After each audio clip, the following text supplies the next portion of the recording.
ফের রাজধানী থেকে এক অজ্ঞাত পরিচয়ের যুবকের মৃতদেহ উদ্ধার। ঘটনা বৃহস্পতিবার সন্ধ্যায় রাজধানীর অ্যাডভাইজার চৌমুহনী এলাকায়। খবর পেয়ে ঘটনাস্থলে ছুটে গেছে পশ্চিম থানার পুলিশ। ঘটনাকে কেন্দ্র করে এলাকায় চাঞ্চল্য ছড়ায়।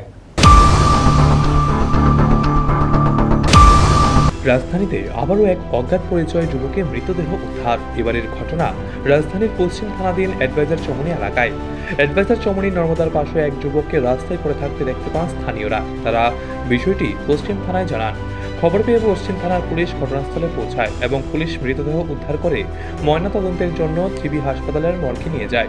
মৃতদেহ উদ্ধার প্রসঙ্গে পশ্চিম থানার পুলিশ আধিকারিক জানান, মৃত যুবকের কোনো পরিচয় পাওয়া যায়নি, তবে মৃত ব্যক্তির কাছ থেকে গোপাল গোয়ালা নামে একটি চিরকুট পাওয়া গেছে। বিষয়টি নিয়ে তদন্ত করে দেখা যাবে বলে জানান তিনি।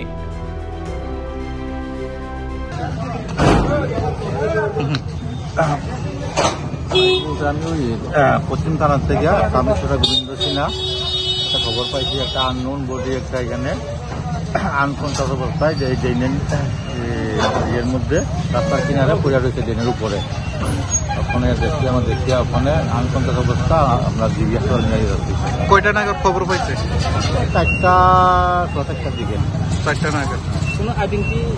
এখনো নাম টাম পাইছি না। নাম টাম বলতে একটা টিপও পাইছি, এটা তো আনপোস্ট গোপাল গোয়ালা তো পিওর না, এটা হেয়ার কি হেয়ার না, তবু আমরা ইনভেস্টিগেশনে দেখাচ্ছি।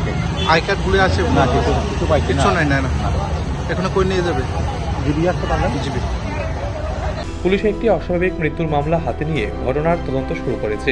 ভর সন্ধ্যায় মৃতদেহ উদ্ধারের ঘটনায় রাজধানীর অ্যাডভাইজার চৌমুহনী এলাকায় তীব্র চাঞ্চল্য ছড়ায়। নিজস্ব প্রতিনিধি রিপোর্ট, এশিয়ান টাইমস।